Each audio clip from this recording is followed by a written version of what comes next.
रामायण में सबसे बड़े सद्गुरु कौन है? भगवान शंकर।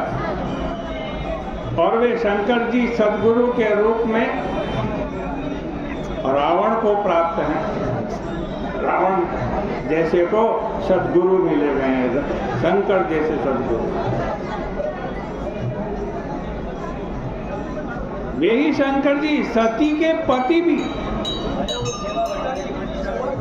और पतिदेव गुरु स्त्रीणा के रूप में वो सती के भी गुरु हैं, रावण के भी गुरु हैं और सती के भी गुरु हैं। यद्यपि शंकर जी तो त्रिभुवन गुरु हैं, पर कितनी बड़ी विडंबना है।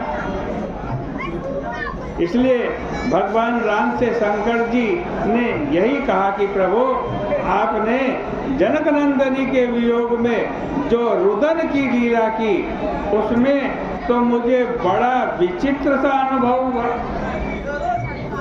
क्योंकि मैं तो समझ बैठा था कि मैं त्रिभुवन गुरु हूँ, लेकिन महाराज आपके स्वरूप के विषय में भ्रम भी हुआ तो मेरे परिवार में ही हुआ।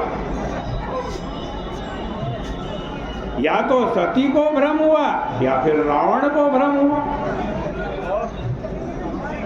और एक बात और अनोखी है कि भगवान की भक्ति को सर्वोत्तम औषधि के रूप में स्वीकार करते हुए लिखा गया है कि रघुपति भगति सजीवनी मोरी।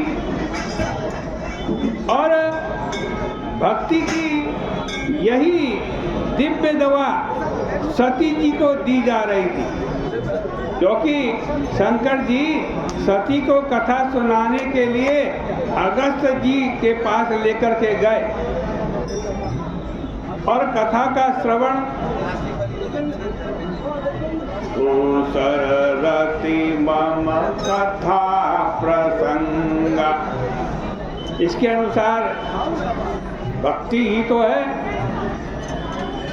इसका अभिप्राय यह है कि जहाँ वैद्य भी बहुत बढ़िया है और दवा भी सर्वोत्तम है, लेकिन फिर भी बात उल्टी हो गई, क्योंकि सती का रोग घटा नहीं, सती का रोग बढ़ गया।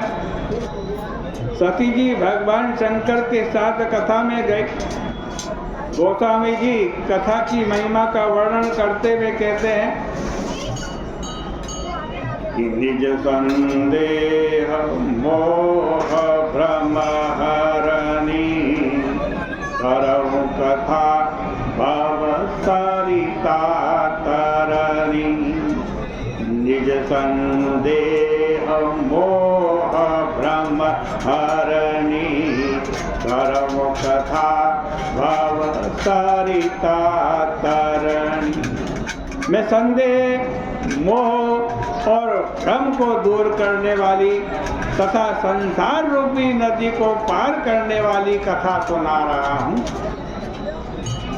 और आप यह बात याद रखिए कि कथा नाव तो है, पर नाव डूबती हुई दिखाई देती है कि नहीं। इसका साधारण सा तात्पर्य यह है कि यद्यपि नाव तो अत्यंत सुदृढ़ होनी ही चाहिए, पर नाव बहुत बढ़िया होने पर भी अगर बैठने वाले व्यक्ति असंतुलित हो जाए, यात्री यदि संभल कर न बैठे तो नाव अवश्य डूब जाएगी, क्योंकि बढ़िया नाव में भी जितना बोझ उठाने की सामर्थ्य होगी, अगर उससे ज़्यादा बोझ उस पर लाद दिया जाएगा तो नाव डूब जाएगी।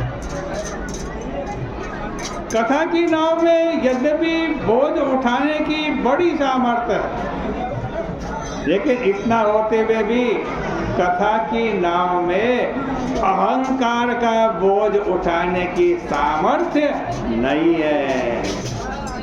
अगर कोई अहंकार का भार लेकर के कथा की नाव में बैठेगा तो नाव में डूबने की संभावना, नाव की डूबने की संभावना अधिक रहेगी। जीवन में भी